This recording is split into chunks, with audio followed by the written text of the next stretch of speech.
মুনাফিকরা যখন মানুষকে দেখানোর জন্য নামাজে যায়, ওই নামাজে তাদের ইখলাস নাই, ওই নামাজের ভেতরে তাদের কোনো খুশু খুদু নাই, ওই নামাজের ভেতরে আছে শুধু অলসতা।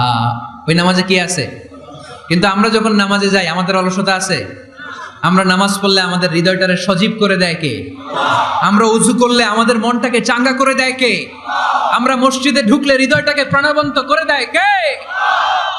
মুমিন তো নামাজে গেলে চাঙ্গা হয়, মুমিন উযু করলে চাঙ্গা হয়।